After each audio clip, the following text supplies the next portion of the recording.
Today we are here with Dr. Anna Fisher, Director, Quality and Education with Hillcrest Health Services in Nebraska.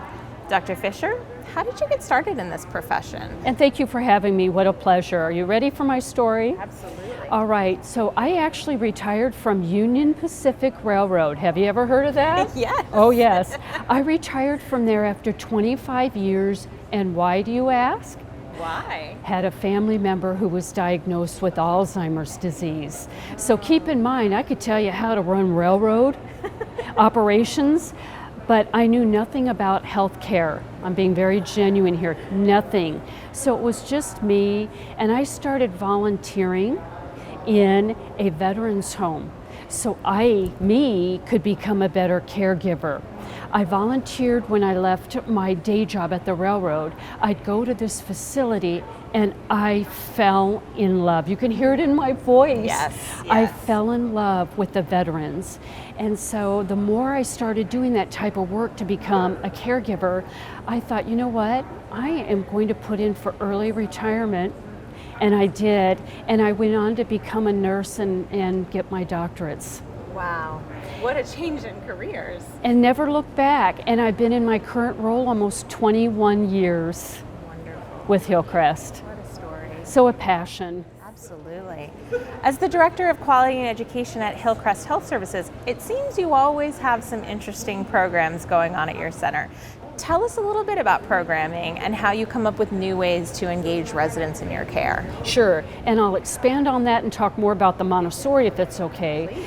But I'm also a professor at Bellevue University, and my passion is teaching. We're all lifelong learners. You can see my excitement. I'm trying to just sit still, but we are lifelong learners. So as a result of that, I've studied Montessori, being a Montessorian, and it is all about having an environment that is conducive to learning for that person. And I took that concept when I came to Hillcrest and thought, I wonder if we could follow Dr. Camp, who really founded the Montessori method in dementia care, my passion being dementia. How could we take that philosophy of changing and adapting an environment to accommodate especially those with a type of dementia? So we did, and we've been practicing it for, almost 2 decades now. Wonderful. There. And what it is, it's a fluid way of learning. It's all about that person. What can you do to really create an environment and tailor the activities to the type of person that you're caring for? I could go on and on about this, but I'm going to kind of patiently wait for your questions. With the Montessori program within your center, the inspiration sounds like lifelong learning, but what impact has it had on your staff and on your residents? Absolutely. Through building the learning of our actual residents, that's really where it starts. You need to know who you're caring for as if it was your own loved one. The more you can understand who you're caring for, then you can create programs, tailor activities that are really person-centered to that individual.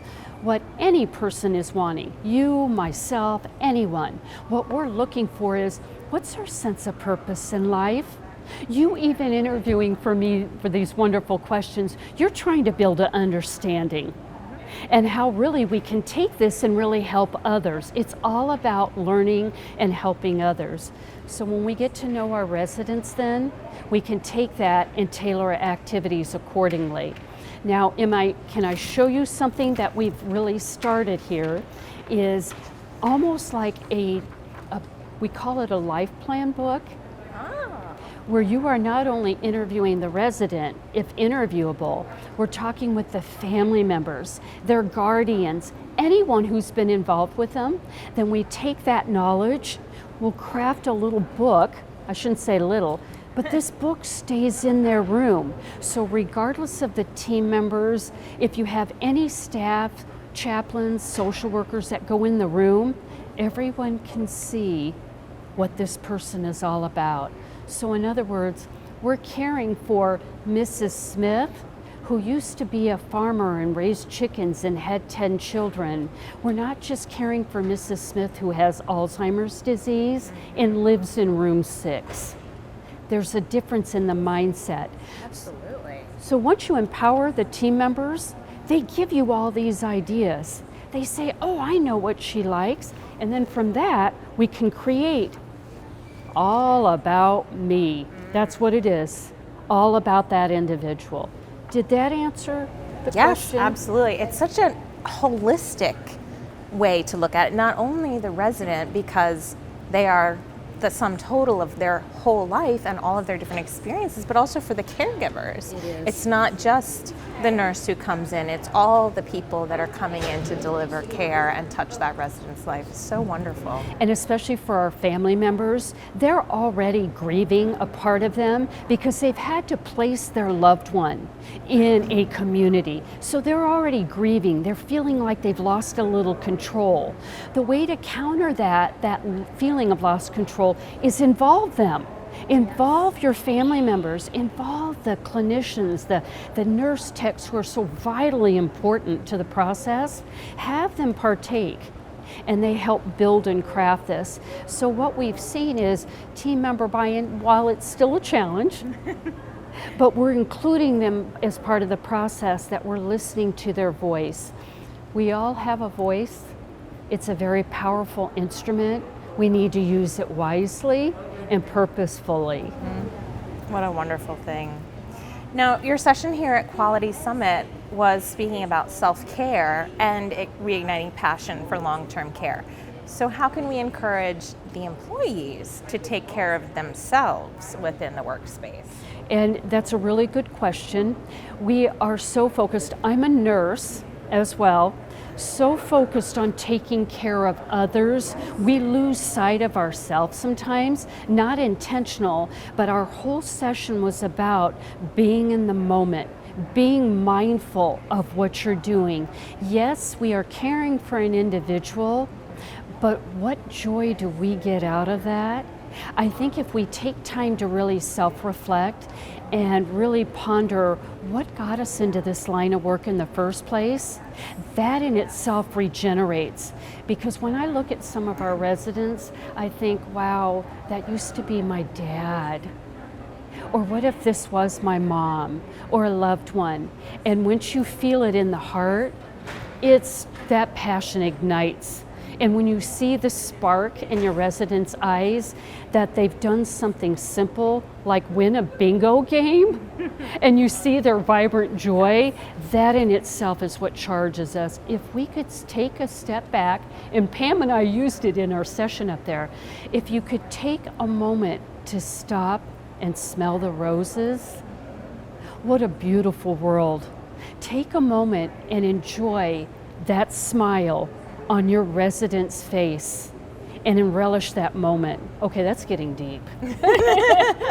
But it's so important that you talk about it as reigniting, regenerating. It's not something that you lose. I mean, obviously, pandemic, very difficult situations, a lot of things that we've come through as an industry and as caregivers. So to think that we can regenerate that passion, we can reignite those sparks, we can get back to that point, it's very inspirational, encouraging. And it is, and that's what we call that resilience. Yes. It's your ability to really dig deep and find that inner strength. You will rise above, yes, but it doesn't come easy.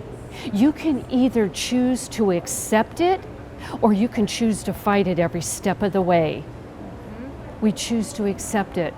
Why? Because it's so worth it. When you look in the face, if this has been tough on us, like the pandemic, think of what it's been on our precious residents. And so if anything, if we can be a support for them, that in itself would reignite the passion. What I would like to see, okay, and this is, I'm being honest, even when I went to nursing school, is they're so focused on, wow, go into the hospital setting where you're going to learn everything. And I support that. I think it's wonderful to be well-rounded in your learning. But a nurse, you need to let that individual go where they want to go make a difference. If you want to work in long-term care, go work in long-term care. But the thing is you go to a hospital, you're going to see our precious residents when we send them to you to the hospital. And I think sometimes long-term care faces the stigma that it's, quote, that end of life. And what I mean, I don't mean that death is imminent. What I mean is as we age, people look at aging as not as pretty as watching a newborn baby flourish and grow. If we could see through the lens of what that individual is seeing, it's so powerful. We need to figure out how to harness that. If we could put on those rose-colored glasses and see through the lens of an elderly, it would be just so heartwarming. But that's what this profession allows us to do. The other thing to it, and especially with our Montessori efforts, engaging with our residents. Who needs a textbook? Talk to your resident. They're an open textbook. You can see my passion now. If you really want to learn, listen to your elders. They lived through it. And then how privileged are we to even be in their company? Well, like I am with you right now, how privileged am I that you're even allowing me to share the story? Oh, I'm happy to. But these, connection, purpose, meaning, all of these things that you're speaking of are so critical to us as human beings, and sometimes a little bit difficult to find in the workspace, in your career, in the profession. So it's really, like you said, connecting those things, connecting the meaning, and especially with caregivers of long-term care. Yes, and what all those you just described, all this caring, the listening, and the feeling, the seeing, all of those are those multisensorial, and sometimes we as humans, that's kind of a soft thing. We tend to think, ooh, that's soft and mushy. Is that a taboo topic I don't really want to talk about? Well, no, not anymore. Hear us roar. It's time we talk about these soft skills, the non-clinical. Absolutely. Not to take away from the clinical, but really to have that holistic approach, which you said earlier, requires a beautiful balance of the clinical and non-clinical. And the way we're going to achieve that is by having more informational sessions like Pam and I just did. We want to talk about what is mindfulness. I shared upstairs that I just did this with our hospice volunteers. One of the first questions they asked me was, you always say it has a lot to do with our breathing. What is breathing? We take it for granted, right? Yes. And so the next time that you're working with your resident, and this is what I shared, really watch their breathing, relish it, see them move, their whole body movement, and embrace what you're doing for that resident that you're caring for or volunteering for. They're reacting to you. And that in itself ignites the passion in us when we see what I call that immediate gratification. You can tell when somebody's interacting with a patient, it's that feel-good moment. And you've heard this, although cliche, but you've heard people say, now I know why I'm in this and now I know what I do. Well, so now that we have this growing awareness and connection with passion and mindfulness and things, how do we encourage others outside of long-term care to see this in the work, to find the passion for long-term care and draw them in to the industry? Or to take it a step further, to get those who have exited because of the pandemic, how do we get them back? And it's through the education. We need to do more happy, feel-good stories. But if you notice on the news, and our residents seem to love to watch the media a lot, they sensationalize the less than desirable stories. Just what you're doing right here is promoting a story that feels good, and then that in itself gets everyone else energized, thinking, wow, she looks pretty passionate. I wonder if I could do something like that and make a difference in someone's life. It's so easy to focus on the negative, where really the more powerful thing is to spotlight the positive and the meaningful and the inspirational. So can we do more of this? Can we Yes. do a podcast? Can we do anything to get this out? And why don't we see stories like this on CNN? And I shouldn't say a particular. No, what I mean is, why can't we see more things like this in the public media? And keep in mind, our brains are really morphed, and we see on TV, and especially with our residents, we tend to think, is that real? If we could have, this is what I'm proposing, can we have a happy channel? I agree. And I know you're all smiling. I know you're all smiling with me on this.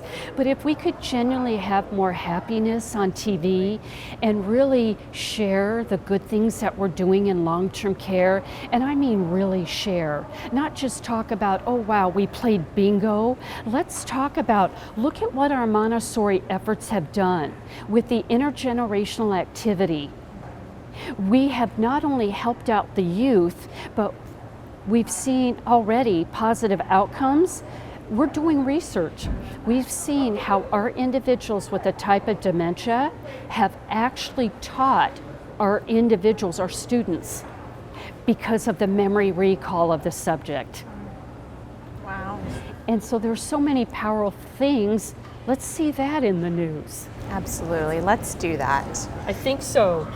Wonderful. Thank you for spending a few minutes talking with us today about meaning and passion, just critical subjects that we all need to remember and refresh. And it's my pleasure, and keep in mind with anything, we need to keep it in the forefront, which means more and more happy stories like this, more and more conversations like this, what I call real talk. So I thank you for having me on today. Appreciate it. Thank you.